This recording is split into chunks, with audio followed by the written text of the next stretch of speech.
और सबसे मजेदार बात है 56 एफआईआर 56 एफआईआर हुई थी और 56 एफआईआर के अंदर मैं फरियादी नहीं था और मैं विटनेस भी नहीं था। आप जो सिम कार्ड है वो बगैर वेरिफिकेशन के देते हो जिससे कि नेशनल सिक्योरिटी को प्रॉब्लम है और फिर आरटीआई की कि आपने मेरी कंप्लेन पे क्या एक्शन लिया। राशन कार्ड वाले को मिलता है, इलेक्ट्रिक वाले को मिलता है, बीएसएनएल वाले को मिलता है, वोटिंग कार्ड वाले को मिलता है, सिर्फ ये बंदा नहीं मिलता तो पुलिस को नहीं मिलता। वो एक टर्निंग पॉइंट था मेरी लाइफ का। मेरा खुद का केस मैंने जब जीत लिया, जब 56,000 के बदले में 4.5 लाख रुपए ले आया, मैं मेरा पूरा पेमेंट ले आया, तो मेरे को कॉन्फिडेंस आ गया कि नहीं मुझे ऐसा ही करना चाहिए। हाजिर हो। नमस्कार, वकालत.com की पॉडकास्ट सीरीज हाजिर हो में आपका स्वागत है। आप इसकी दूसरी सीरीज देख रहे हैं और हमारे साथ कुछ नए गेस्ट, कुछ नए वकील हम जोड़ रहे हैं। हमेशा की तरह इस बार भी बहुत इंटरेस्टिंग वकील के साथ आपको मैं मिलाने जा रहा हूं। उनको आप कह सकते हैं कि जैसे हमने ग्राहक कोर्ट के बहुत सारे केस लड़ने वाले वकील से आपको मिलवाया था, वैसे ही सूरत आप जानते हैं टेक्सटाइल सिटी है और टेक्सटाइल सिटी में आप 1.5-2 लाख दुकानें हैं, 1.5-2 लाख से ज्यादा भी व्यापारी हैं और उनकी समस्याएं हैं बहुत सारी और चीटिंग की बहुत समस्याएं और उनकी चीटिंग रोकने के लिए पुलिस भी नाकाम रही है। वैसे कह सकता हूं मैं एज ए पत्रकार की पुलिस भी नाकाम रही, पूरा सिस्टम भी नाकाम रहा है। तो बाहर से कुछ लोग जिन्होंने इनिशिएटिव लिया कि भाई इन व्यापारियों को चीटिंग से बचाएंगे और ऐसे वकील से मैं आपको आज मिलवाने जा रहा हूं कि जिन्होंने एक अलग जगाई है और लोगों से मिलके उनको सिखा रहे हैं कि आप चीटिंग से कैसे बचें। तो उनका नाम है अजय जी जांगीड़ और बहुत सी दूसरी बातें भी बताऊंगा कि खास तो मैंने सुना है कि इंजीनियरिंग के लोग इंजीनियरिंग करने के बाद इंजीनियरिंग के सिवा सब कुछ करते हैं। तो ऐसे ही अजय भाई भी उन्होंने इंजीनियरिंग किया हुआ है और उनसे ही पूछता हूँ, सर आपने कौन सा इंजीनियरिंग में एडमिशन लिया था? मैंने गांधी इंजीनियरिंग कॉलेज में मैकेनिकल नाइट में शाम को 6:30 बजे मैं कॉलेज जाता था। अच्छा। और डिप्लोमा मैकेनिकल इंजीनियर था। उसके बाद में मैं टेक्सटाइल में चला गया, टेक्सटाइल के बिजनेस में यानी लूम्स। इसीलिए मैं व्यापारियों से बहुत अच्छे से परिचित हूँ क्योंकि मैंने लूम्स चलाए हैं। मैंने ट्विस्टिंग उस समय हुआ करते थे, फिर टीएफओ में कन्वर्ट हो गए, फिर वो चलाए। फिर मैं बैंकिंग सेवा में चला गया, मैं आईसीआईसी ग्रुप के साथ में काम किया और फिर रिलायंस कैपिटल, रिलायंस शेयर बाजार की कंपनी है, बहुत बड़ी कंपनी और मैं भी बहुत बड़ा ब्रोकर हुआ करता था। पैन इंडिया में टॉप 3 ब्रोकर में मेरा नाम आता था। तो मेरा कैरियर पथ जो है वो टेक्सटाइल और व्यापार के आसपास से जुड़ा हुआ, फाइनेंस और व्यापार के आसपास से जुड़ा हुआ ये रहा। तो इंजीनियरिंग क्या सोच के कर रहे थे आप? उस समय किसी बच्चे को पूछा जाता था तो वो एक ही चीज बोलता था, या तो डॉक्टर बनूंगा या इंजीनियर बनूंगा। पर अब तो वैसे अब तो सीकर से है, यहाँ मारवाड़ी कम्युनिटी है जो बिजनेस में है, तो पहले से नहीं सोचा कि बिजनेस ही करूंगा या ऐसा? तो इंजीनियरिंग करके क्या जॉब करने वाले थे या फैक्ट्री बनाने वाले थे? मेरे फादर जो थे वो टेक्सटाइल मार्केट में रिंग रोड पे जो कपड़ा मार्केट में वो शूटिंग सेटिंग की ब्रोकरेज दलाली करते थे। तो जचा हुआ ऐसा या फिक्स बिजनेस की मेरे पास में पढ़ने के बाद में मैं दुकान पे जाके बैठूं, ऐसा कोई स्कोप था नहीं मेरे पास। अच्छा। तो मैंने इंजीनियरिंग पसंद कर लिया। फिर तो मतलब पापा की जॉब पे तो आप बैठ सकते थे या नहीं? ना, वो एक सेल्फ एम्प्लॉयमेंट होता है जो ब्रोकर होता है और जो उनका जो नाम था उतना मेरा नाम कमाना, मुझे अपने आप पे इतना भरोसा नहीं था कि मेरे पिताजी ने जो नाम कमाया वो मैं कमा पाऊंगा कि नहीं कमा पाऊंगा। तो फिर इंजीनियरिंग करके फिर आपने इंजीनियरिंग की नौकरी तो नहीं की? मैं नहीं कर पाया क्योंकि 4,000 उस समय 3,200 के लगभग सैलरी मिलती थी, कोई इज्जत नहीं थी। और 2 या 3 साल, जैसे आज वकालत में ऐसी हालत है, एडवोकेसी में ऐसी हालत है कि 5 साल स्ट्रगल है, 7 साल सब में है सर। तो उस समय भी वो स्ट्रगल, बस वो स्ट्रगल थी। वो स्ट्रगल से थोड़ा मैं घबरा गया, डर गया और मारवाड़ी होने के नाते पैसे चाहिए थे, तो फिर बाद में मैं लूम्स लाइन में चला गया। लूम्स शुरू की? कितने साल चलाई लूम्स? मैंने लूम्स 5 साल चलाई। मतलब इंजीनियरिंग का नॉलेज जो लूम्स पे आपने अप्लाई किया, ये यस जिनसे मैंने बताया ना, जैसे पहले ट्विस्टिंग हुआ करता था, वो ट्विस्टिंग को टीएफओ कन्वर्ट करना, इंजीनियरिंग का यूज करना, मैंने वहां पे उपयोग किया। मैंने 2001-2 तक मैंने लूम्स चलाई। अभी भी वो फैक्ट्री है। कितने साल कर रखी है? मैंने 5 साल के लगभग। 5 साल लूम्स चलाई, फिर आपने छोड़ दिया? हाँ, लूम्स का काम छोड़ दिया और मैं ट्रेडिंग में आ गए। ना, मैं आया आईसीआईसी बैंक में, आईसीआईसी प्रूडेंशियल में, जो लाइफ इंश्योरेंस कंपनी की उस समय के अंदर बहुत बड़ी कंपनी, अभी भी बहुत बड़ी कंपनी है। तो उसमें मैं मैनेजमेंट में आया और मैनेजमेंट सीनियर मैनेजमेंट में गया। और फिर बाद में एक टाइम पे मुझे ऐसा लगा कि अब मुझे खुद का बिजनेस करना चाहिए। तो मैंने रिलायंस कैपिटल, उस समय रिलायंस धीरूभाई अंबानी ग्रुप की एक कैपिटल कंपनी हुआ करती थी, उसकी फ्रेंचाइजी ली और वो फ्रेंचाइजी मैंने 5-6 साल रन की और काफ़ी अच्छा पैन इंडिया में टॉप 3 में रहा। ओके, तो फिर वो उसमें से फिर आगे क्या किया? मतलब वहां पे थोड़ी फुर्सत मिलती गई, थोड़ा अच्छा काम होने लगा, टीम बड़ी बन गई तो थोड़ा टाइम मिलता गया। तो उसी समय 6-7 के आसपास साथ में जो आरटीआई वाले आंदोलन, आरटीआई एक्ट की स्थापना, तो आरटीआई वाली लड़ाई में अंदर चला गया। अच्छा। और एक केस था चेक रिटर्न का केस, जो 2001 में मैंने फाइल किया था। जब मेरे लूम्स चलते थे, मेरी मार्केट में व्यापारी पैसा लेके भाग गया था। टोटल 4.5 लाख 5 लाख रुपए के आसपास लेके भागा था और 56,000 का उसका सिर्फ चेक हुआ था हमारे पास में, और हमने वो चेक रिटर्न का केस किया था। और उसमें वो व्यापारी को पुलिस वारंट बजाने में निष्फल जा रही थी, राजस्थान पुलिस, और आरटीआई का उस समय चस्का लगा। तो इंटरेस्टिंग है कि मैंने यहाँ बैठ के राजस्थान पुलिस, राजस्थान में नागौर एक जिला होता है, तो नागौर जिला के वो पर्टिकुलर नागौर सिटी में मैंने, वो बंदा वहीं रहता, वो इंक्वायरी किया। उसके बाद में मैंने एक आरटीआई एप्लीकेशन वहाँ के कलेक्टर को की कि आप वोटिंग लिस्ट कैसे बनाते हो, वेरिफिकेशन करते हो कि नहीं करते हो, मुझे ये साल की वोटिंग लिस्ट दो, ये एरिया की वोटिंग लिस्ट दो। मैंने राशन कार्ड वाले को आरटीआई की कि कौन कौन लोग राशन लेता है, मुझे उनकी लिस्ट दो और उनके राशन कार्ड नंबर दो। मैंने इलेक्ट्रिसिटी कंपनी, वहाँ पे राजस्थान इलेक्ट्रिसिटी बोर्ड हुआ करता था, वहाँ किया कि ये पर्टिकुलर में आपने कितने कनेक्शन दे रखे हैं उसकी लिस्ट दो। और बीएसएनएल उस समय अकेला ऐसा था जो सिम कार्ड देता था, एक लैंडलाइन नंबर पर एक सिम कार्ड देता था मोबाइल, क्योंकि उस समय मोबाइल नया नया आया था। तो मैंने बीएसएनएल को एक कंप्लेन की कि आप जो सिम कार्ड है वो बगैर वेरिफिकेशन के देते हो, जिससे कि नेशनल सिक्योरिटी को प्रॉब्लम है। और फिर आरटीआई की कि आपने मेरी कंप्लेन पे क्या एक्शन लिया। तो बीएसएनएल से जवाब आया कि हम वेरीफाई करके देते हैं, ये पर्टिकुलर सिम कार्ड का जो आपने कंप्लेन किया वो हमने वेरीफाई किया हुआ है, आपकी कंप्लेन के बाद में हमने री-वेरीफाई किया, वो बंदा उधर ही रहता है और हमने उसी को सिम कार्ड दिया है। ऐसे ही कलेक्टर का जवाब आया, ऐसे ही राशन कार्ड वाले का जवाब आया, ऐसे ही इलेक्ट्रिक का जवाब आया। और मैंने वो पेपर यहाँ के कोर्ट में रखे और बताया कि सर, राशन कार्ड वाले को मिलता है, इलेक्ट्रिक वाले को मिलता है, बीएसएनएल वाले को मिलता है, वोटिंग कार्ड वाले को मिलता है, सिर्फ ये बंदा नहीं मिलता तो पुलिस को नहीं मिलता। और वो एक टर्निंग पॉइंट था मेरी लाइफ का। कोर्ट ने वहां के एसपी को तलब किया कि आप आ जाइए, आके जवाब दीजिए इनके बारे में। एसपी तो नहीं आए। कितने पैसे सामने वाला, कितने पैसे? 56,000 का चेक। 56,000 का मामला था? सिर्फ 56,000 का मामला चेक रिटर्न हुआ था? ये रिटर्न हुआ था और मैंने केस किया। अच्छा, ठीक है जी। तो फिर आए पैसे? एसपी सर तो नहीं आए, लेकिन वो आरोपी हाजिर हो गया। अच्छा। और उसने सेटल कर लिया।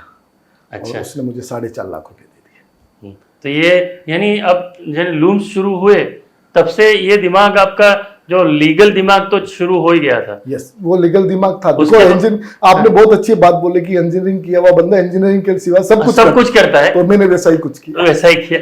फिर आपने इंश्योरेंस में काम किया। इंश्योरेंस में आपका एक केस मैंने तो इंटरनेट पे सर्च कर रहा था, तो यूनाइटेड इंडिया एश्योरेंस या ऐसा उसका एक केस के बारे में कुछ लिखा? हाँ, मैंने बहुत सारे, मैंने मेरे एक्टिविज्म के टाइम में और इंश्योरेंस के टाइम में और रिलायंस में था तब भी, क्योंकि थोड़ा फुर्सत मिल गया था उस समय, तो मैं सोशल एक्टिविज्म की तरफ आगे बढ़ चुका था। और ये केस मेरा खुद का केस मैंने जब जीत लिया, जब 56,000 के बदले में 4.5 लाख रुपए ले आया, मैं मेरा पूरा पेमेंट ले आया, तो मेरे को कॉन्फिडेंस आ गया कि नहीं, मुझे ऐसा ही करना चाहिए। और मैंने एक्टिविज्म की तरफ कदम रखा। जैसे आपने मैंने जब बीएसएनएल की बात की, वो भी गूगल पे मिलेगा, यदि आप गूगल पे सर्च करोगे उस पे तो न्यू इंडिया इंश्योरेंस कंपनी का कुछ case, new India insurance company में मैंने आरटीआई की थी और उसका केस था। वो क्या था?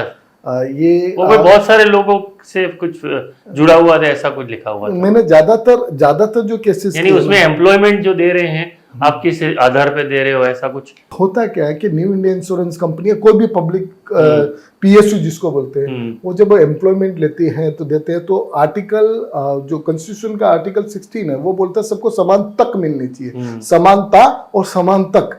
यदि किसी भी स्टेट की जॉब के अंदर किसी को जब रिक्रूट किया जाता है तो सबको समानता और समान तक मिलनी चाहिए, तो नहीं मिल रही थी। इसे वकालत में भी ऐसे होता है कि पैनल एडवोकेट्स होते हैं, तो सभी को चांस मिलना चाहिए। है, हम मेरे दोस्त है, मैं हूँ न्यू इंडिया इंश्योरेंस कंपनी के साथ जुड़े, दूसरी इंश्योरेंस कंपनी के साथ जुड़े हुए, तो समान तक नहीं मिली थी। तो मैंने ये मुद्दा उठाया था, बहुत अच्छा रहा और आंखें खुली सभी की और अच्छा रिजल्ट। तो वैसे आपका काम तो चल रहा था आरटीआई से, तो फिर आप पढ़ने के लिए लॉ पढ़ने की जरूरत क्या पड़ी आपको? देखिए, बिजनेस मेरा रिलायंस था, आरटीआई मेरा पैशन था।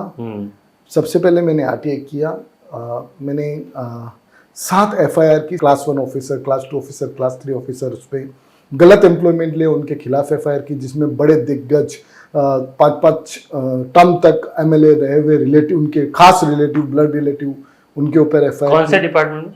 मैंने ये डीजीवीसीएल की जो सब्सिडियरी कंपनी जीसेक उस पे की। अच्छा, मैंने राजस्थान में की, यानी इलेक्ट्रिसिटी बोर्ड गुजरात का, जो गुजरात इलेक्ट्रिसिटी बोर्ड का दक्षिण गुजरात का, हाँ। उसमें गलत अपॉइंटमेंट हो गई, गलत अपॉइंटमेंट हो मतलब गई, नेताओं के लोगों को लगा दिया था, और आपको पता चला आपने आरटीआई किया। यस, मैंने आरटीआई किया। कंपनसेशन अपॉइंटमेंट बोलते हैं, जो नौकरी के दरमियान मर जाता है तो उसके परिवार वालों को जो नौकरी मिलती है, बट सब्जेक्ट टू उसके परिवार को फाइनेंशियली क्राइसिस होने चाहिए तो देंगे, नहीं तो यदि संपन्न परिवार है तो उसको कॉम्पनसेट अपॉइंटमेंट नहीं मिलती, और उसके बहुत सारे 4-5 क्राइटेरिया, वो क्राइटेरिया फुलफिल ना हो तो उनको नौकरी नहीं मिलती। तो फिर आपने हटवाया उनको, गलत एफिडेविट टर्मिनेट कराया, लिटरली टर्मिनेट। कितने लोगों को?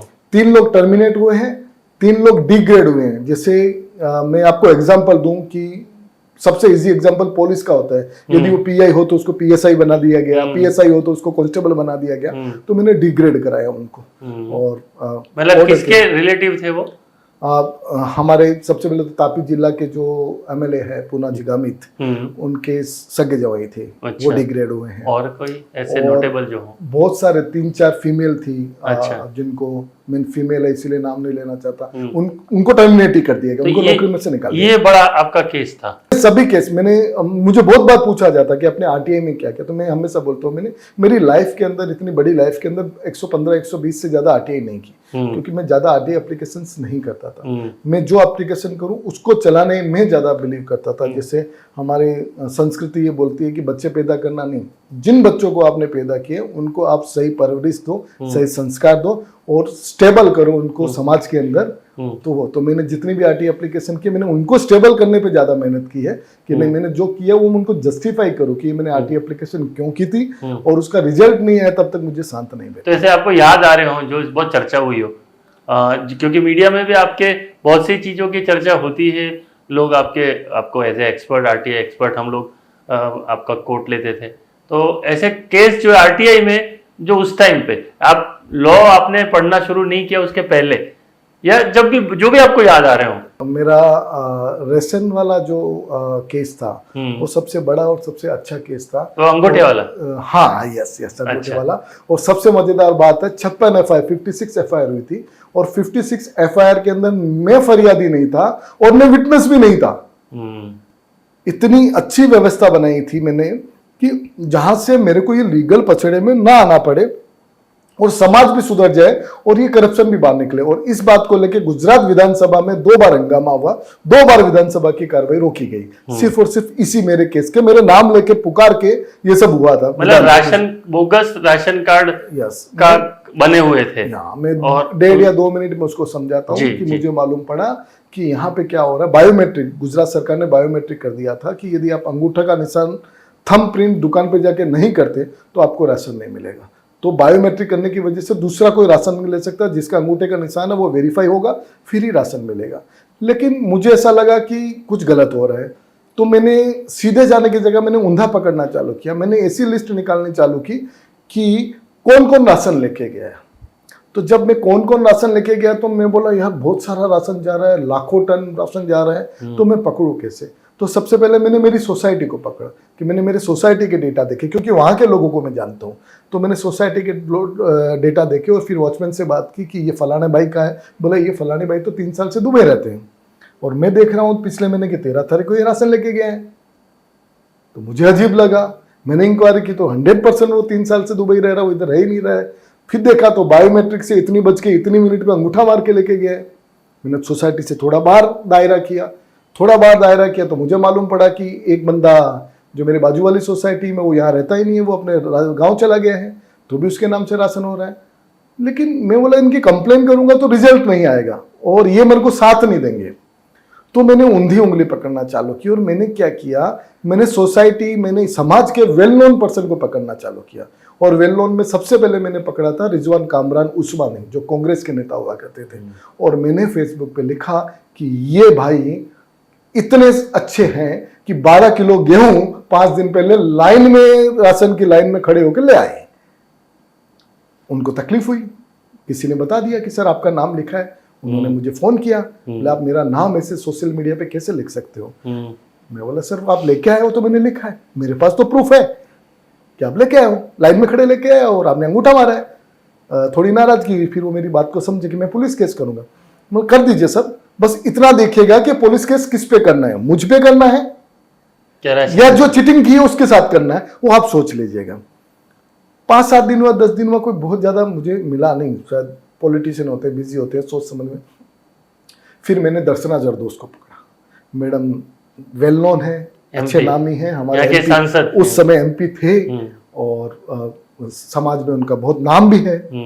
तो मैंने उनके हस्बैंड के बारे में लिखा कि लाइन में खड़े रह के ये 4 किलो इतना। मैं यही पूछने वाला था कि आपने कांग्रेस वाले को तो किया, बीजेपी वाले को किया था क्या? हाँ, तो वो लेके आए, उसके बारे में मेरे पास में फोन आए कि आप ऐसे कैसे ले सकते हो। तो मैंने उनको एविडेंस भेज दिए कि आप जाके लाइन में खड़े रह के लेके आए हो, तो मैंने लिख दिया। फिर मैंने मेरे एरिया के एमएलए जंखना बेन पटेल, वो भी भारतीय जनता पार्टी के, हाँ उनके बारे में, क्योंकि मैं स्ट्रेटेजी से चल रहा था। मैंने पहले पॉलिटिशियन में ऑपोजिशन को लिखा जिससे कि उनको मुद्दा मिले, लेकिन उन्होंने वो मुद्दा चलाया नहीं, इसके लिए मुझे वो पकड़ना पड़ा। तो मैंने फिर बाद में सत्ता पक्ष के लोगों को पकड़ना चालू किया। एफआईआर की स्टार्टिंग नहीं हुई, मेरे पे कुछ प्रेशर आना चालू है, ऐसा सब मत करो, ये मत करो। लेकिन 2-4 अच्छे जो मीडिया है उन्होंने मेरा साथ देना चालू किया। और मैं आज यदि किसी का नाम लिख रहा हूँ तो दूसरे दिन न्यूज़पेपर में उसका नाम छप जाता और उससे मुझे बूस्ट मिलना चालू हुआ। और फिर बाद में मुझे इसको मामले को ज़्यादा तूल देने के लिए मैंने बोला ये सत्ता जो है ये धर्म की बुकी है। तो मैंने धर्म वालों को चालू किया। मैंने लिखा मोरारी बापू इतने अच्छे आदमी हैं कि 12 किलो गेहूं लाइन में खड़े रह के ले आए और मामला बिगड़ गया। मामला में तो मैंने एक महंत है अमरेली जिला के, उनके बारे में लिखा। 1008 गुरुदेव है, बहुत अच्छी गादी है उनकी, जो लाखों लोगों को भूखों को खाना खिलाते हैं। मैंने उनके बारे में लिखा कि ये ले आए। फिर मैंने दिलीप संघानी, वहाँ के मुझे लगा कि पर्टिकुलर मुझे कास्ट जो एग्रेसिव है उन पे वार करना चाहिए, तो मैंने दिलीप संघानी के बारे में लिखा कि 4 लीटर केरोसिन ले आए इतने में। फिर मैंने बोला बिजनेसमैन को क्यों छोड़े, तो मैंने लिखा वसंतधारी गजेरा 2 किलो नमक ले आए लाइन में खड़े रह के। और ये मामला तूल पकड़ा और पूरे गुजरात के अंदर 56 एफआईआर हुई। स्टेट डेटा आप आरटीआई से ले रहे थे ना? ये डेटा ऑनलाइन अवेलेबल है, अच्छा, वेबसाइट पे कोई भी देख सकता है। प्रॉब्लम यही है कि लोगों को सिर्फ आरटीआई दिखती है, जो इजीली अवेलेबल है वो देखो। वो इजीली अवेलेबल आप नहीं देखते हो और आप दूर की दुनिया देखते हो कि अमेरिका बहुत अच्छा है, यूरोप बहुत अच्छा है। नहीं, इंडिया भी बहुत अच्छा है। जैसे सरकार बोलती है कि आप बाहर जाते हो घूमने के लिए तो आप मालदीव्स और ये सब देखते हो, तो हमारे यहाँ भी बहुत सारी अच्छी जगहें हैं, आप देख सकते हो। वैसे मैंने ऑनलाइन जितना डेटा मेरे को मिला उस डेटा पे मैंने काम किया। ये राशन जो ले रहा था वो किस तरह से वो जाके ले आते थे, मतलब थम किया कौन सा लगा रहे थे? बस हुआ ऐसा कि बायोमेट्रिक के बारे में इंजीनियर हूं तो बहुत अच्छे से समझ पड़ा। कभी भी कंप्यूटर जो है वो डेटा इमेज फॉर्मेट में सेव नहीं करता, वो इमेज को डिकोड करता है और वो उनको अल्फा न्यूमेरिकल लैंग्वेज में 0101 में लिखता है और वहाँ डेटा सेव कर लेता है। अब वो डेटा उन्होंने सेव कर लिया, अब उन्होंने वो कोड ही चोरी कर लिया, तो उन्होंने मोरारी बापू की जगह जब वो थंब इम्प्रेशन डालता है उसको डिकोड कर लिया और थंब इम्प्रेशन की जगह डायरेक्ट उसमें डिकोड डाला गया कि ये बंदा आया है। तो जब कोड गया तो कंप्यूटर तो अंधा होता है, उसको तो कोड मिलना चाहिए। उसने कोड मिला, उसने एक्सेप्ट कर लिया और बता दिया कि मोरारी बापू इतना किलो राशन लेने आए हैं और उनको दे दिया गया है और बिल जनरेट हो गया और ये काम हो गया। अच्छा, तो बहुत अच्छा रहा। विधानसभा में भी बहुत मामला चला। कितने लोगों पे मतलब इसमें 56 एफआईआर हुई, लोग तो बहुत सारे, पूरे गुजरात में, पूरे गुजरात बहुत, में। यानी एक बहुत बड़ा नेशनल लेवल का ये इश्यू बना था। Yes, yes. और सारे ये 5 से 7 हजार करोड़ का मामला था ये। बहुत और सारा। सबसे मजेदार बात है, उस समय के पुलिस अधिकारी जो थे उन्होंने मुझे बहुत सपोर्ट किया, क्योंकि होता तो मेरे को विटनेस बनाते, कंप्लेनर बनाते, ऐसा मुझे नहीं कुछ नहीं बनाया। मुझे बहुत सपोर्ट किया। स्टेट ने भी डायरेक्टली इनडायरेक्टली मेरे पे नरम नजर रखी कि ये गलत नहीं कर रहा है, ये कुछ उजागर करने की कोशिश कर रहा है। तो और प्रेस मीडिया ने भी मेरा अच्छा सहकार दिया। तो ये इससे इंस्पायर हो के आप पढ़ना शुरू किए वापस? हुआ ऐसा कि कई बार प्रॉब्लम क्या हो जाती है, वकील एक अलग बिरादरी इस समाज की है। भारत की आजादी दिलाने में वकीलों का योगदान है, आवाज उठाने में वकीलों का योगदान है। यदि आप पार्लियामेंट में अपर हाउस राज्यसभा देखोगे तो वकीलों से भरी है, टीचर से भरी है। तो ये बहुत नोबल प्रोफेशन है। और जब कोई रास्ता नहीं मिलता तो ये काले कोट वाला रास्ता मिलता है। तो मैंने ये सोच लिया कि ये काला कोट मुझे खुद को ही पहन लेना। मैं एक इंटरेस्टिंग चीज है, अदर देन पॉलिटिक्स बताऊंगा। जब अभी की घटना है, 10 दिन पहले जो अभी नए एमएलए बना है गोपाल इटालिया ने, जब मतलब आम आदमी पार्टी के विसावदर से अभी बाई इलेक्शन में जीते हैं गोपाल इटालिया, उनके बारे में बात कर रहा हूँ मैं। उन्होंने जब चेतर वसावा वाले केस में उनको जाना था तो पुलिस ने उनको रोका, तो उन्होंने अपने आप को एमएलए के तरीके से इंट्रोड्यूस नहीं किया। उन्होंने बोला मैं वकील हूँ, व्हाइट शर्ट पहन के तो तब मेरे को बहुत गर्व महसूस हुआ कि एक एमएलए है, वो भी अपने आप को वकील बोलने से उसको मालूम है कि मुझे लाभ ज्यादा मिलेगा, मेरी प्रेस्टीज ज्यादा बनेगी, मेरी कदर ज्यादा होगी। तो वकालत जो है वो अपने आप में एक नोबल प्रोफेशन है। यदि आपको किसी को न्याय दिलाना है या आपको खुद को न्याय चाहिए और आपके पास में ब्लैक ब्लेजर हो तो आप कर सकते हैं। वो सोच के मैंने ये ब्लैक ब्लेजर ले लिया। तो 38 साल की उम्र में आप वापस पढ़ने गए थे? यस, 38 साल कॉलेज में। मैंने 38 साल की उम्र में पढ़ाई चालू की, वापस चालू की। मैंने LLB किया, BA किया, LLB पर तब तक तो आपको लोग जानते थे शायद? हाँ, मुझे तो ऐसे भी। आप एडमिशन लेने गए तब किसी ने पूछा नहीं कि आपको क्या जरूरत है, ऐसा ही काम हो रहा है आपका? तो ना, मुझे नोबल प्रोफेशन में आना था और मुझे ईमानदारी से इस नोबल प्रोफेशन में आना था, इसीलिए मैंने वापस ग्रेजुएशन की। ग्रेजुएशन करने के बाद में मैंने LLB किया। अच्छा, मतलब ग्रेजुएट भी नहीं थे? Mechanical diploma. अच्छा, ओके। तो मैंने तो फिर आपको डिग्री करना जरूरी था? डिग्री करना, इंजीनियरिंग में डिग्री नहीं करना था तो हाँ, फिर आपने मैंने BA किया? BA किया। यस। कौन से सब्जेक्ट में सर? मैंने BA पॉलिटिकल साइंस में किया। पॉलिटिकल साइंस VNSU से? मैंने इग्नू से किया। इग्नू से मैंने BA किया। उसके बाद में LLB मैंने गार्डा कॉलेज नवसारी से की। फिर मैंने मास्टर्स LLM मैंने VNSU से की। तो अब PhD करने की कुछ मैं तैयारी कर रहा हूँ कि मैं ये व्यापारियों को जो तकलीफें होती है उस मामले में ईज ऑफ डूइंग बिजनेस के आसपास के कोई सब्जेक्ट में PhD करूँ। तो मतलब ये ऐसा कह सकते हैं कि आपका जो लाइफ है, करियर की बात करूं, जो लीगल करियर, तो एक रोलर कोस्टर राइड जैसा है पूरा। कन्वर्ट शुरू उल्टा हुआ, मतलब लोग पढ़ने के बाद प्रैक्टिस करते हैं, आपने पहले प्रैक्टिस शुरू कर दी लॉ की और फिर बाद में पढ़ने गए। ऐसा था कि जो वकील में 2 चीज़ों की जरूरत होती है, एक ब्लैक ब्लेजर की और एक नॉलेज की। तो मैंने नॉलेज पहले गैदर कर लिया, ज्ञान पहले गैदर कर लिया, बहुत अच्छे लोगों के साथ में बैठा, बहुत पढ़ाई की। मुझे पढ़ने का आज भी बहुत शौक है। तो पहले पढ़ाई की और फिर बाद में लॉ की। इसीलिए तो बोलते हैं ना, LLB क्लियर करना इतना मुश्किल नहीं, लेकिन इतना आसान भी नहीं है। लेकिन ऐसा है सर कि ये एक्टिविस्ट, जैसे आज कल अब RTI एक्टिविस्ट बोलो तो लोग ऐसा ही समझते कि ये तो RTI करके, इवन गवर्नमेंट नेता लोग या सब लोग ये बोलते हैं कि RTI एक्टिविस्ट तो अर्जी करते हैं और उसके बाद सेटलमेंट कर लेते हैं या पैसा कमाने के लिए ये करते हैं। तो आपको भी ये सब फेस करना पड़ा होगा ना। मेरी लाइफ में मैं बहुत इंटरेस्टिंग फैक्ट आपको बताता हूँ। आज तक किसी ने मुझे धमकी नहीं दी। आज तक ऐसे एक छोटे मोटे मैसेज आना या फोन आने, कोई दोस्त के थ्रू आने, वो बात प्रलोभन नहीं दिया। सरकार ने मुझे अच्छा साथ दिया।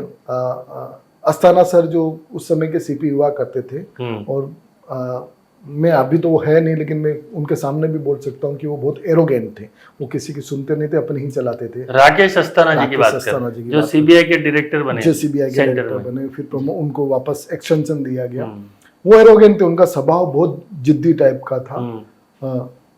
अच्छे मैनेजमेंट करने वाले या अच्छा कंट्रोल करने वाले लोग एरोगेंट या होते, लेकिन उन्होंने भी उस समय मुझे हथियार का लाइसेंस सामने से दिया। मेरी सेफ्टी की उन्होंने परवाह की, उन्होंने सामने से मुझे बुलाया और मुझे मेरी सेफ्टी के बारे में बताया। गलत करने वाले आदमी को ऐसा लगता है किसी को नहीं पता चल रहा है, लेकिन उसके अलावा सबको पता चलता है कि वो गलत कर रहा है। तो यदि आप गलत नहीं करते तो आप पे आरोप लगने या ये लगने के चांसेस कम हो जाते हैं। दूसरा, यदि आप समाज में अच्छे प्रतिष्ठित होते हो तो आपको बचाने वाले ही मीन्स बोलता हूँ, जो गॉसिप मार्केट में चलते हैं उनको रोकने वाले। जैसे मुझे जो पहचानते हैं, 3 आदमी किसी मीटिंग में बैठे हैं, कोई मेरे बारे में नेगेटिव बोल रहा है तो शायद वो 2 बंदे बोलेंगे कि आपकी गलतफहमी हुई है, ये बंदा ऐसा नहीं है। और वही मेरी जीत थी कि वो 2 बंदे मेरे पास थे। लेकिन ऐसा नहीं है कि आपके जैसे कम हैं लोग, और जो सही में आरटीआई एक्टिविस्ट के नाम पे खाली उनका बिजनेस ही है वो कि अर्जी करना, पैसे लेके अर्जी वापस खींच लेना, ऐसे लोगों की संख्या ज्यादा है, ऐसा लगता है आपको? अब कम हो गई। स्टेट ने अच्छा काम किया। देखो, मैंने आज तक 600 से ज्यादा सेमिनार आरटीआई पे किए। मैं आरटीआई सिखाता था लोगों को, करने से ज्यादा मैं सिखाने में बिलीव करता था। मैं सिखाता, और मेरा एक थियरी हुआ करता था कि मेरा काम है सिखाना, वो उसका उपयोग करिए, दुरुपयोग। ऊपर वाले भगवान ने जब मुझे पैदा किया, आपको पैदा किया, किसी को भी इंसान पैदा किया, तो उसने ये नहीं सोचा कि ये नीचे जाके अच्छे कर्म करेगा या गलत कर्म करेगा। और जो अच्छे करेगा वो अच्छी जिंदगी पाएगा, जो गलत करेगा वो गलत जिंदगी पाएगा। जो गलत कर रहे हैं आज नहीं तो कल नहीं तो परसों फंसते हैं। और ये हमने ये भी निकट पास्ट में ही देखा है कि भूतकाल में, अभी के ताजा भूतकाल में हमने देखा है कि जिन्होंने गलत किया वो आज तक उनको तकलीफ आ रही है। और क्योंकि आप कांटेक्ट क्यों करते हैं, आप जिनके बारे में आरटीआई इंफॉर्मेशन मांग रहे हैं, या जिस मुद्दे पे आप चर्चा कर रहे हैं, जिस मुद्दे पे आप काम कर रहे हैं, तो आप उन लोगों से दूर रहिए जो इफेक्टिव हो और उनको कुछ प्रॉब्लम हो उस चीज से। तो यह चीज लोग समझने की नहीं कोशिश करते हैं कि भाई जो इफेक्टिव पार्टी है, जो इंटरेस्टिंग पार्टी है, आप उनसे दूर रहो। और यदि आप सामने से उनको फोन कर रहे हो या किसी के फोन आने पे आप उनसे मीटिंग कर रहे हो, आप उनसे बात कर रहे हो, तो आपसे बड़ा मूर्ख कोई नहीं है। और एक्टिविज्म का यही सिद्धांत होता है कि आप जो काम करो, आपके पथ पे चलो, पथ से जरा ही डगमगाओ नहीं, और उस बीच में जो भी आते हैं उनकी तरफ आप मत देखिए, आपको आपका काम करते जाओ। तो ये आम आदमी पार्टी वैसे आरटीआई एक्टिविज्म से आई है। आरटीआई एक्टिविज्म से आई है, लेकिन एक आरटीआई एक्टिविस्ट, मैं बोलता हूं कि इस देश में आरटीआई एक्टिविस्ट कम होने का एक रीजन भी यही है कि कुछ लोग पॉलिटिक्स में चले गए, कुछ लोग ने एक्टिविज्म छोड़ दिया, तो और कुछ लोग गलत लाइन में चले गए, तो असली एक्टिविस्ट ही कम हो गए। तो आप अभी तक एक्टिविस्ट ही रहे? मैं एक्टिविस्ट ही रहा। और वकालत में फिर क्या प्रोग्रेशन हुआ, फिर क्या आगे किया? वकालत में मैंने बहुत अच्छा काम किया। मेरी पूरी की पूरी टीम है। मैंने अभी नया ऑफिस जो ओपनिंग किया है उसमें 60 वकील बैठ सकते हैं, 60 जूनियर एडवोकेट, सीनियर एडवोकेट बैठ सकते हैं, साथ में मिलकर काम कर सकते हैं। जिनको वर्किंग की स्पेस की प्रॉब्लम है उनका मैं प्रॉब्लम सोल्व करने की कोशिश कर रहा हूँ। यानी मैं वकालत फील्ड में, जैसे मैंने आरटीआई एक्टिविस्ट तरीके से आरटीआई एक्टिविस्टों को पैदा किया, उनको प्रोत्साहन दिया, वैसे वकीलों को मैं प्रोत्साहन देना चाहता हूँ कि वो आवे, काम करे। जो काम करता है, जो ईमानदारी से काम करता है, उसके पास दुनिया भर का काम है। आज जो मेरा लॉ चेंबर है उसमें 4800 केस है, तो सूरत में बहुत कम ऐसे यानी आपके पास 4800 केसेस जो मेरा चेंबर है। यस। कितने साल में? मेरे चेंबर में नहीं, आपको जो ये सनद मिली? हाँ ना, मैं सनद में मैं खुद वकालतनामा में बहुत कम फाइल करता हूँ। बहुत जो प्रो बोनो केसेस होते हैं या जो लगता है कि मुझे कई बार वकालत में कैसा हो जाता है कि 3-4 टाइप, जैसे मेरी टीम में 27 लोग हैं, तो 3-4 टाइप के वकील होने जरूरी होती है। एक वकील जो सोफिस्टिकेटेड भाषा में, अच्छी भाषा में नामदार कोर्ट से बात कर सके, काम निकला सके, वो होता है। एक जिसको लो पॉइंट पे डिस्कस कर सके, वैसे वकील चाहिए जिनको लो पॉइंट पे डिस्कस करना। क्योंकि वकालत में सर लो पॉइंट पे रोज डिस्कस नहीं होता है, ये कंफर्म है। अब किसी से भी अच्छे वकील से बात करेंगे तो रोज लो पॉइंट पे डिस्कस होने वाले या तो बहुत सीनियर एडवोकेट है वो करते हैं, या हाई कोर्ट में होता है। यहाँ पे लो पॉइंट पे डिस्कस कम होता है। तो लो पॉइंट पे और एक होता है कि सामने वाला एडवोकेट का साउंड जो है वॉइस क्वालिटी है वो ज़्यादा सॉलिड हो तो जहाँ ज़्यादा साउंड की क्वालिटी सॉलिड हो या बातों से या अपनी बॉडी लैंग्वेज से अपना पावर बताने की कोशिश करें तो वहाँ मैं प्रेजेंट तो अभी कितनी टीम है आपकी? अभी 27 लोग हैं। 27 वकीलों की टीम आपके पास है। और उनके साथ आप कितने केसेस बताए सर फिर से? 4,800 4,800 केसेस। ये किस टाइप के केसेस हैं? 3,500 चेक बाउंस के केसेस होंगे, 1,000-1,200 कॉमर्शियल कोर्ट के केसेस होंगे, 500-700 कंज्यूमर के केसेस होंगे, बेल के केसेस होंगे, ट्रायल चलाने वाले केसेस। तो चेक बाउंस के केसेस सबसे ज्यादा है? चेक बाउंस के केसेस सबसे ज्यादा है। और वो कौन से, या हम शुरुआत की हमने क्या, वो टेक्सटाइल मार्केट से रिलेटेड ही है ना? टेक्सटाइल से रिलेटेड ज्यादा, टेक्सटाइल मार्केट से रिलेटेड नहीं है। मैं टेक्सटाइल मार्केट में कम केसेस, जो कपड़े व्यापारी है उनके केसेस इतने हैं, इतने ज्यादा नहीं, लेकिन टेक्सटाइल के रिलेटेड है क्योंकि यानी वो तो इंडिया, पूरे इंडिया में यहाँ का बिजनेस है तो पूरे इंडिया से रिलेटेड होंगे। तो सबसे ज्यादा कपड़ा बिजनेस से रिलेटेड है। मैंने राइट टाइम पे राइट एक्ट को पकड़ा है। मैंने 138 को राइट टाइम पे पकड़ा। जैसे हमें कॉमर्शियल कोर्ट एक्ट की बात की, जो आपने बहुत ध्यान से नहीं समझी। कॉमर्शियल कोर्ट एक्ट 2018 में अमेंड हुआ, वो इन्फोर्स आ गया, एनफोर्स हुआ, कोर्ट एक्टिव हुई उसमें। यदि कोर्ट एक्टिव होती है तो आप एक्टिव हो जाओ। वकालत की, अच्छे वकालत की यही परिभाषा है। जब कॉमर्शियल कोर्ट एक्ट अमेंड होके जब नए स्वरूप में जब आता है, फर्स्ट डे पिक्चर हम देखते हैं ना, क्यों देखते हैं कि ये डायरेक्टर ने बनाई है तो आप देख लो फटाफट। तो वैसे ही जब कोर्ट का मूड, जब स्टेट का मूड ये होता है कि इस कानून को बहुत अच्छे से चलाना है, इस कानून के में हमको सुधार करना है, तो जब पार्लियामेंट सुधार कर देवे और कोर्ट एक्टिव हो जाए तो आप भी एक्टिव हो जाओ। तो आज की तारीख में कॉमर्शियल कोर्ट एक्ट के मेरे पास सबसे ज़्यादा केस है क्योंकि मैंने राइट टाइम पे राइट एक्ट को चुना। वैसे ही ये चेक बाउंस वाले भी जो चेंज हुआ उसके बाद आपने उसको, yes, वैसे आरटीआई आया उसके बाद आपने उसको मैंने तुरंत ही लिया। तुरंत जो फील्ड स्टेट और जुडिशरी जिस पे फोकस करती है आपको उस पे फोकस करना चाहिए। अब यदि मैं गर्मियों में आम खाने की चाह रखता हूँ तो बहुत अच्छा है, लेकिन मैं बोलता हूँ कि नहीं मुझे सर्दियों में आम चाहिए, या वो लेकिन अब आप गलत कर रहे हैं। जमी जमाई बिजनेस में लोग नहीं रिस्क लेते हैं। आपने रिस्क लिया तो शायद रिवॉर्ड आपको मिल रहा है। हाँ, मुझे वो मिल रहा है। मैं जैसे आपकी संस्था वकालत.com और ये सब टेक्नोलॉजी में काम कर रही है जी। आपने प्रेस की, आपने वाणी स्वतंत्रता की परिभाषा चेंज करके ब्रॉडकास्टिंग में आ गए जी। वैसे ही मैं भी AI के साथ 2.5 साल 3 साल से, आज की तारीख में मेरे पास ऑफिस के अंदर 3 इनबिल्ट सॉफ्टवेयर है। मैं क्लाइंट को कस्टमर समझता हूँ, भगवान समझता हूँ। वो मुझे सर जरूर बोलते हैं। मेरा थोड़ा रौफ और खौफ हो सकता है, लेकिन उस खौफ को, यदि मेरे बच्चे मेरे से डरेंगे तो मेरे से शेयर नहीं करेंगे, और मेरे से शेयर नहीं करेंगे तो मेरा अच्छा परिवार नहीं बन पाएगा। वैसे ही मेरा क्लाइंट है, तो खौफ और रौफ को छोड़ के हमारे को उनसे बात करनी चाहिए। तो इसलिए हमारे सॉफ्टवेयर हैं। हम क्लाइंट की यदि कल तारीख है तो आज मेरे ऑफिस से मैसेज जाता है कि कल आपके कोर्ट की तारीख है, आपको इतनी बजे ये कोर्ट में पहुंचना है। यदि नहीं आना है तो उसके पास मैसेज जाएगा, आपको आने की ज़रूरत नहीं है। और यदि दोनों है, न्यूट्रल है, तो बोलेंगे कि आप बी प्रिपेयर, आपको कभी भी फोन आएगा तो आपको जाना पड़ेगा, तो आप प्रिपेयर रहना।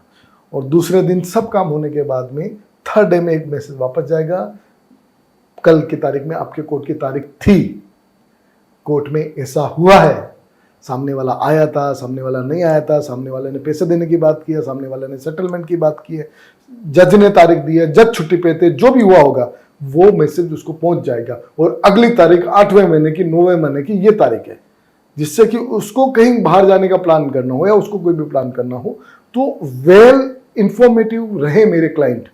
तो वैसी सुविधा मैंने 2.5 साल पहले कर दी थी। अच्छा। तो 2.5 साल से मैं उनको हर एक केस में, अब होता है कि एक वकील के लिए सबसे बड़ी परेशानी क्या है, एक छोटे वकील या सभी टाइप के वकीलों के लिए परेशानी, बोलते हैं ना, एक बहुत अच्छा डायलॉग है कि बच्चे के मरने की खबर सुनाने, मां को सुनाने के लिए बेस्ट टाइम क्या हो सकता है?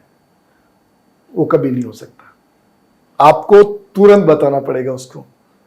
तो वैसे ही यदि आप केस हार जाते हो, केस में आपके खिलाफ एडवर्स ऑर्डर आता है, तो वकील ये घबराते हैं कि ठीक है, उनको फोन करके बुलाऊंगा, बैठ के बात करेंगे, और फिर मैं धीरे से उनके कान में बोलूंगा कि ये जज ऐसा हुआ है, ये लो पॉइंट पे जज की समझने में गलती हुई है, हम अपील में जाएंगे। वो मेरा सिस्टम अलग है। मेरा सिस्टम जैसे ही ऑर्डर आता है मेरे सिस्टम में जैसे अपलोड होगा उसकी कॉपी सीधी की सीधी ऑर्डर की कॉपी विथ मैसेज सामने वाले को पहुंच जाएगी कि ये ऑर्डर है, इस ऑर्डर में आपको जो भी कंफ्यूजन है आप शाम को 4 से 5 के बीच में आप कभी भी प्रायर फोन करके आप मेरे से मिल सकते हैं, जिससे कि इतने ज़्यादा क्लाइंटों को सर्विस देना मेरे लिए आसान हो गया और मैं क्लाइंटों को सर्विस देता हूँ। तो बैक ऑफिस में भी बहुत सारे लोग रखे होंगे आपने? हाँ सर, बहुत इंटरेस्टिंग फैक्ट है। और मैं वकील जो मुझे सुन रहे होंगे, वकील, जूनियर वकील, सीनियर वकील श्री, क्योंकि सीनियर कभी भी वकील ऐसा काम है कि कभी भी ये नहीं बोल सकते मुझे सब कुछ आता है, सब स्टूडेंट है। तो मेरी 3 अलग अलग टीम है।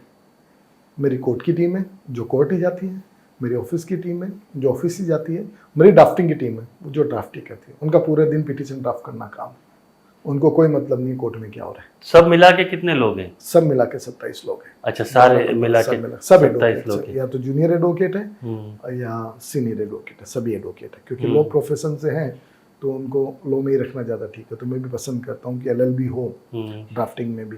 मेरे ड्राफ्टिंग मेरा सॉफ्टवेयर, आप यदि मुझे एक्सेल में डेटा दो तो मैं 1 मिनट के अंदर 700 नोटिस तैयार कर सकता हूँ। 1 मिनट में 700। हाँ, हमने एक रिकॉर्ड बनाया था पिछले साल, हमने 2 दिन के अंदर 16,000 नोटिस 2 दिन के अंदर पोस्ट के साथ, EG नंबर के साथ, रजिस्ट्रेशन के साथ 16,000 नोटिस पोस्ट की थी 2 दिन के अंदर 2 दिन में 16,000 नोटिस पोस्ट की। वो भी स्पीड कब पोस्ट की थी? वो भी स्पीड पोस्ट। पिछले साल ये इसी के आसपास का टाइम है लोक अदालत। जब ये आर्टिफिशियल इंटेलिजेंस इतना फेमस नहीं था।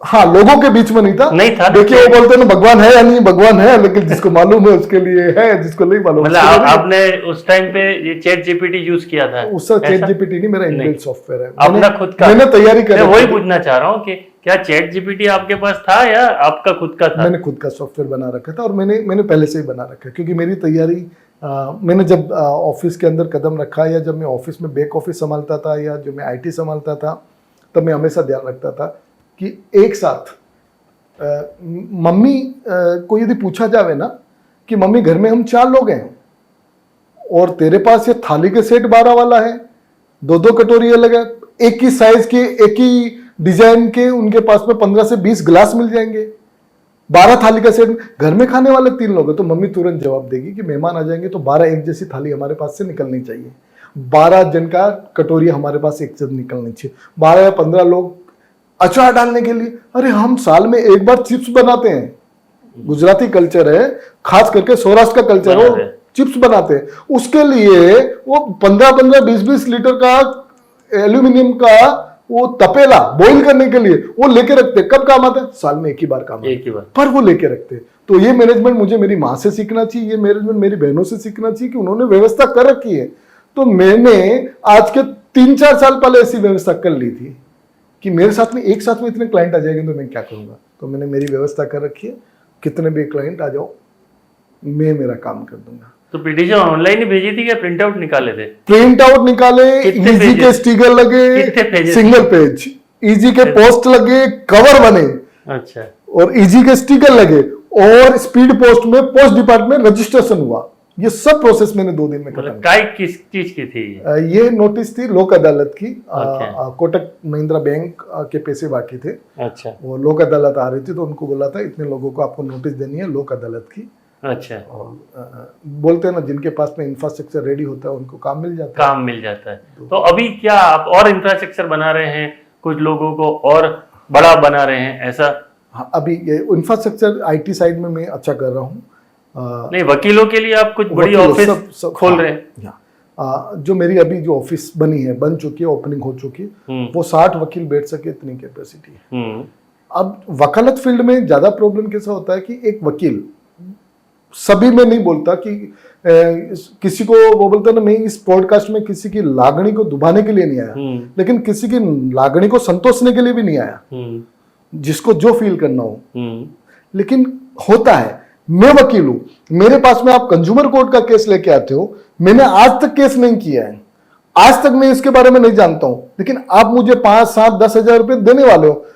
उस मोह में, उस माया में मैं आपको ना नहीं बोल सकता कि सर मैं कंज्यूमर का केस नहीं लेता, क्योंकि मैं एक नया एडवोकेट हूं, मैं 2-3 साल हुआ, मेरे को तो जो मिले मुझे उस सिर पे लगा के लेना है। और फिर मेरा स्ट्रगल चालू होता है और मेरी गलतियां होती हैं और उस गलतियों का खामियाजा क्लाइंट को भोगना पड़ता है।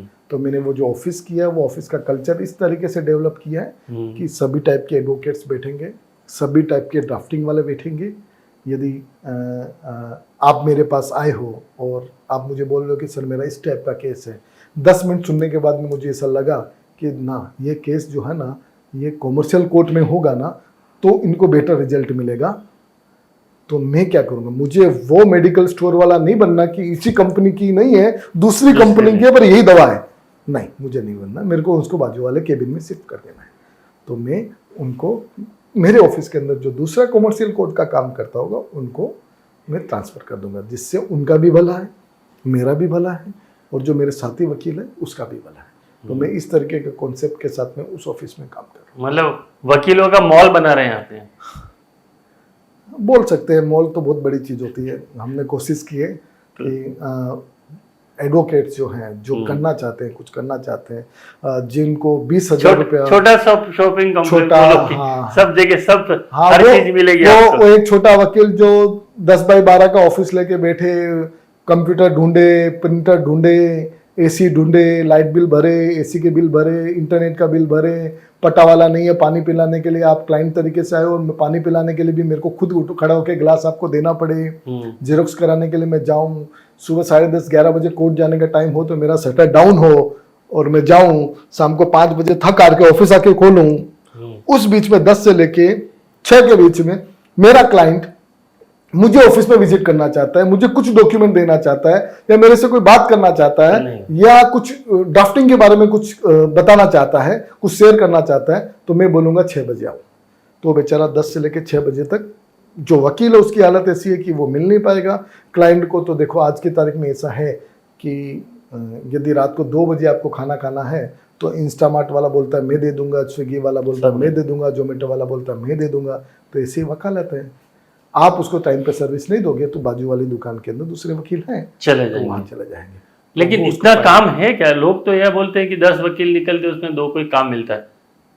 काम तो बहुत है सर, बहुत ज्यादा काम बहुत ज्यादा है। अच्छा, काम बहुत ज्यादा है। तो ऐसा है कि उनको वही चॉइस का करना है इसलिए नहीं मिलता, ऐसा कुछ? ना ऐसा नहीं है। मैं एग्जांपल चार्टेड अकाउंटेंट से दूंगा आपको कि आज के 7 साल पहले 8 साल पहले सीए की आप बात करो कि कौन सीए बना, तो कोई चार्टेड अकाउंटेंट किसी का बच्चा पास होता था तो ऐसा फील होता था वो सीए क्लियर कर लिया।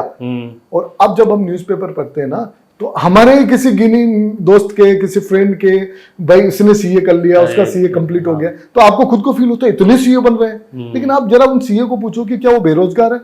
एक भी बेरोजगार नहीं है, सबको काम मिल रहा है। उन्होंने सही लाइन पकड़ ली तो उस काम मिलेगा। वैसे वकालत है, आपको क्या चाहिए? जैसे मैंने ये ऑफिस किया था, आपको एक इंटरेस्टिंग फैक्ट बताता हूँ। मेरे जो इतने केसेस की, मेरे जो लॉ चैम्बर के केसेस की बात कर रहा हूँ, उसमें से मुश्किल से 15 केस ऐसे होंगे जो दूसरे वकील से ट्रांसफर होकर आए होंगे। 4800 के आसपास केस में से 15 केस ऐसे होंगे जो किसी दूसरे वकील से ट्रांसफर होकर आएंगे। और उसका भी कारण ये रहा होगा कि वो वकील ने काम करना बंद कर दिया होगा या दूसरी सिटी में ट्रांसफर हो गया होगा या बहुत ही बड़ा कारण रहा होगा। मैं जल्दी कोशिश नहीं करता किसी दूसरे एडवोकेट का केस ट्रांसफर कराने में, मैं प्रीफर ही नहीं करता। नाराजगी हो सकती है, मेरे क्लाइंट को भी मेरे से हो सकती है, आपके क्लाइंट को भी आपसे हो सकती है, तो वो आपस में बैठ के सुलझ जाती है, तो मैं नहीं लेता। तो ट्रांसफर मैंने, और मेरे पास जितने क्लाइंट आए वो ऐसा भी नहीं कि दूसरे वकील के पास में थे, मैंने उनको तैयार किया कि नहीं, आपका पैसा डूबा है, आप केस कीजिए, आप फेथ रखिए जुडिशरी पे। ठीक है, थोड़ी प्रॉब्लम है, थोड़ी प्रॉब्लम तो मेरे पिताजी में भी है, ये मेरे को फील होता है, और शायद मेरे पिताजी को भी फील होता होगा कि मेरे बच्चे में थोड़ी प्रॉब्लम है। मेरी वाइफ को प्रॉब्लम हो तो मालूम होता होगा कि मेरे हस्बैंड में थोड़ी प्रॉब्लम है, और मुझे भी मालूम पड़ता होगा कि मेरी वाइफ में भी थोड़ी प्रॉब्लम है। क्या हमारे रिलेशन खराब है? नहीं, हमारे रिलेशन बहुत अच्छे हैं। तो वही है, आपको उस प्रॉब्लम को ढूंढना है, फेथ पैदा करना है जुडिशरी में।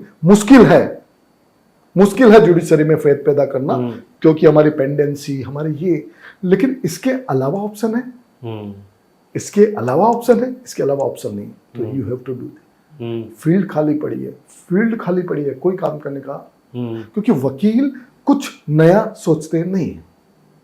जैसे मैंने ये ऑफिस जो चालू किया है उसमें स्पेशल, यदि मैं आपको पूछता हूं कि आपने आपकी वसीयत बना रखी है? आपके पिताजी ने बना रखी थी? नहीं। 100 लोगों को पूछूंगा ना तो मुश्किल से 1 या 2% लोग बोलेंगे कि वसीयत बनाई है। अरे भाई, धीरू भाई अंबानी ने भी नहीं बनाई थी, और 1.5-2 साल तक दोनों भाई में रिलेशन खराब हुए थे। उन पांडवों और उन कौरवों के बाप ने नहीं बनाई थी जिनके कारण पूरा महाभारत हुआ।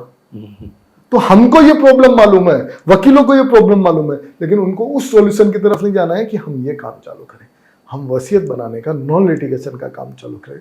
हम उनको ये नहीं मालूम है, उसकी वजह से काम नहीं है। काम बहुत है, आपको काम को पहचानना है। सूरत टेक्सटाइल मार्केट जो पहले सिंथेटिक साड़ी के नाम से जाना जाता था, फिर वर्क के नाम से जाने लगा, फिर चुनरी के नाम से जाने लगा, फिर कॉटन के नाम से जाने लगा, आज रेडीमेड के नाम से जाना जाता है।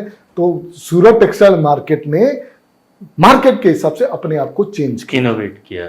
आपने, मैंने जो पिछली बार बताया, मैं रिपीट नहीं करूंगा, आपने अपने आप को, प्रेस को इनोवेट किया कि पहले लिखा चलता था, फिर टीवी के सुना चलता था, आज ब्रॉडकास्ट चलता है, डिजिटल आया। तो हमको उस दिशा में जाना चाहिए। तो वैसे ही वकीलों को उस दिशा में जाना पड़ेगा, तो ही वो काम कर पाएंगे। तो आपने तो शायद शुरुआत से सोच के लीगल प्रोफेशन में नहीं आए थे।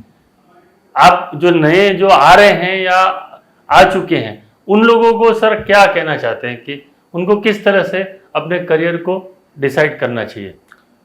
नए जो आ रहे हैं ना, मैं सबसे पहले एडमिशन लेते समय कहूँगा, एडमिशन लेते समय आप आपके पिताजी, आपके बड़े भाई या आप जिनके साथ में बैठना है उनके साथ में बैठिए और सबसे पहले उनसे एक क्वेश्चन पूछिए कि पिताजी मैं आने वाले 5 साल 7 साल तक घर में पैसा नहीं ला पाया तो चलेगा क्या? सबसे पहले ये डिसाइड कीजिए, क्योंकि इनिशियल जूनियर वकील का जो प्री मैच्योर डेथ होता है ना, वो इसी दौरान हो जाता है। क्योंकि वो 20-22 साल का होता है तो उसका ग्रेजुएशन कंप्लीट होता है, 3 साल देता है तो उसका LLB कंप्लीट होता है, फिर 3 साल देता है तो सीनियर के पास में जो भी पिसता, गसता, रगड़ता, निखरता, अब जो भाषा यूज करे वो होता है। फिर बाद में वो वकील के तरीके से काम आता है और उसके दिमाग के अंदर कुछ आता है और उसको कुछ क्लाइंट भी मिलते हैं और कुछ काम करता है। तो ये पूरी प्रोसेस को 5 से 7 साल लग जाते हैं। तो LLB में एडमिशन लेते समय तुरंत का तुरंत, यदि आप फाइनल करते तो पहले 7 साल वाला क्वेश्चन कीजिए, फिर पहले ही साल में आप इंटर्नशिप चालू कर दीजिए।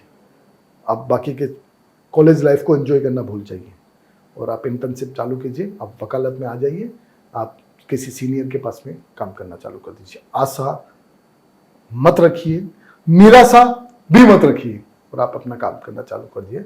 7 साल बाद में एक बहुत सीनियर एडवोकेट, यानी आप ऐसा कह रहे हैं ग्रेजुएट हो गया उसके बाद काम शुरू कर दीजिए। यस, काम शुरू कर दीजिए। LLB में एडमिशन लेने के साथ ही आप फील्ड में भी काम ये शुरू ब्लेजर जिस दिन आप पहनो उस दिन आपके दिमाग के अंदर वकालत के जो नियम है वो क्लियर होने चाहिए। तो ब्लेजर का वेट मत करो कि ब्लेजर आएगा तो मैं वकालत करूंगा ना। ब्लेजर अलग चीज है, वो अलग चीज है। एक बहुत अच्छे सीनियर एडवोकेट, बहुत सीनियर एडवोकेट, महान एडवोकेट, नाम नहीं लूंगा, जो वेश्या होती है, जो पुरातन सबसे पुराना धंधा है, वो अपने जवानी में पैसा कमाती है और जो वकील होता है वो अपने बुढ़ापे में पैसा कमाता है। मैं 50 साल का, मैं 60 साल का होऊंगा ना तो मैं भी शायद हमारे यहाँ के जो सीनियर एडवोकेट है उनकी जितनी फीस चार्ज कर पाऊंगा।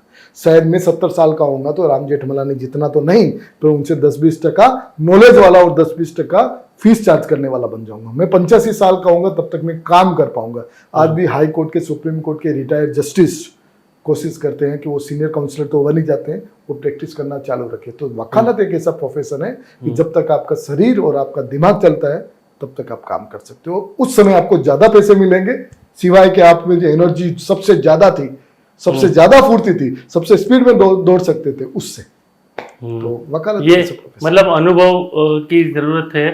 थोड़ा समय तक आपको प्रैक्टिस करनी पड़ेगी, सीनियर के साथ काम करना है और फिर ही आप को मिलेगा, लेकिन मिलेगा सही, इतनी आपका अनुभव बोल रहा है। सर, भारत विश्व में सबसे सेकंड नंबर पे आता है पॉपुलेशन में, सबसे ज्यादा। तो आप जस्ट इमेज कीजिए कि कितने केसेस हैं। आप लिटिगेशन, नॉन लिटिगेशन, दुनिया भर के केसेस आपके पास में। आप ब्लेजर पहन के लिफ्ट में चढ़ते हो तो आपको साथी जो 4 लिफ्ट में लोग हैं वो आपको एक क्वेश्चन तो पक्का पूछ लेते हैं, एक क्वेश्चन तो पक्का पूछ लेते हैं, वो आपका क्लाइंट है।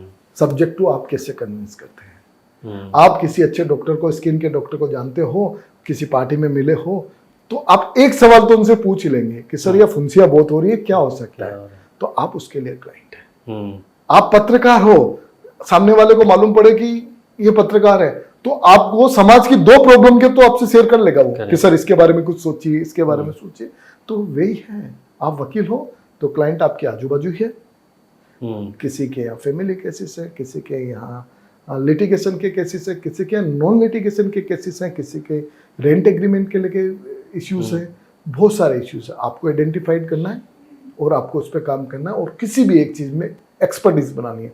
आपने जो सवाल किया ना कि मेरा बड़ा ऑफिस किस चीज़ का है, तो मैं खुद अपने आप को ये मानता हूँ कि मैं हर चीज़ में एक्सपर्ट नहीं हो सकता, तो मैं भी मेरे साथी एडवोकेट पे भरोसा रखूंगा, उनकी एक्सपर्टीज यूज़ करूंगा कि भाई ये काम मैं नहीं कर सकता 2 वजह से। मेरा एक बहुत अच्छी चीज़ है जो मैं हमेशा फॉलो करता हूँ, जो केस हारा जाता है फैक्ट के सिवाय, फैक्ट यानी न्याय के सिवाय जो केस हारा जाता है वो 2 कारण से हारा जाता है। एक वकील की अनावड़त और एक वकील के पास समय नहीं होना। वकील की अनावड़त और वकील के पास समय नहीं होना। जो जूनियर एडवोकेट, जो यंग एडवोकेट, जो एनर्जेटिक एडवोकेट आ रहे हैं, उनके पास चांस है अनावड़त एनर्जी पूरी लगा दो पढ़ने में, सीखने में, समझने में, और टाइम वो तो आपके पास है ही। तो आपको आराम से केसेस मिलेंगे। तो सर क्या अब आपका प्लानिंग क्या है, मतलब एक्टिविज्म भी चालू है आपका या अभी अब नहीं कर रहे हैं आप? एक्टिविज्म में पिछले 4-5 साल से बहुत ज़्यादा एक्टिव नहीं हूँ, लेकिन प्रो बोनो केसेस जो मिलते हैं ले रहे हैं। हाँ, जो प्रो बोनो केसेस जिनको मुझे लगता है कि मेरे को सामने से इनकी मदद करनी चाहिए, मेरे को पैसे चार्ज किए बिना इनकी मदद करनी चाहिए, या मेरे को दूसरे लेवल पे जाके मेरे जो अपने आप को स्ट्रेच करके भी इनकी मदद करनी चाहिए, तो वो केसेस में करता है। ये जो मेरा नया ऑफिस है उसमें आरटीआई के लिए एक अलग से स्कोप है, और एक हमारी जो संस्था PUCL है जो लिबर्टीज के लिए काम करती है, उसके लिए एक अलग से जगह है जो लोगों के लिए प्रो बोनो फ्री में काम करेगी। और एक इरादा पक्का है, यदि सेट हो पाया तो मैं वीक के 1 दिन प्रो बोनो दिन रखूँगा। अब वो महीने में या वीक में 1 दिन, पहले स्टार्ट करता हूँ कि मैं महीने में 1 दिन या 2 दिन में क्या पहुँच पाता हूँ क्या, और मैं प्रो बोनो दिवस रखूँगा। उस दिन मेरी जितनी भी टीम होगी वो अपने केबिन में बैठेगी, और जो भी आएगा बिना क्लाइंट हुए, बिना उससे फीस चार्ज किए, बिना उसमें लालच रखे, बिना उसका फोन नंबर लिए, बिना उसके बारे में कुछ पूछे, उसके नाम पूछे, उसको सवालों के जवाब दे, उसको बतावे कि क्या हो सकता है। उसके बाद में सामने वाले पे है कि वो कितना समझता और क्या करता। तो ऐसा प्रो बोनो दिवस एक रखने की मेरी इच्छा है। जी, तो धन्यवाद सर, आप हमारे पॉडकास्ट में आए और बहुत सी इंटरेस्टिंग चीज़ें बताई। मैं अजय जहांगीर सर को ये कह सकता हूँ कि वो उनकी शुरुआत तो मैकेनिकल इंजीनियरिंग से हुई, उनकी पढ़ाई वो की, लेकिन धीरे धीरे लास्ट में जो एंड हुआ तो शायद लीगल एंटरप्रेन्योर कह सकते हैं, कि जो कायदा के उद्योग साहसिक के जो खुद तो कर रहे हैं लेकिन दूसरे लोगों को भी अपने साथ जूनियर की तरह नहीं लेकिन साथी की तरह आगे बढ़ाने का प्रयत्न कर रहे हैं, और एक आशा दिला रहे हैं कि लीगल प्रोफेशन बहुत बड़ा है, बहुत सारा काम है, आपको उदास या हताश नहीं होना चाहिए। आप आइए और अपने आप को इस प्रोफेशन में और इस देश को आप मदद कर सकते हैं, अपने आप को मदद कर सकते हैं। तो धन्यवाद सर, फिर से कभी मौका मिला तो आपसे खास करके आपके जो केसेस हैं उनके बारे में बात करेंगे। धन्यवाद sir. Thank you very much मुझे बुलाने के लिए। हाजिर हो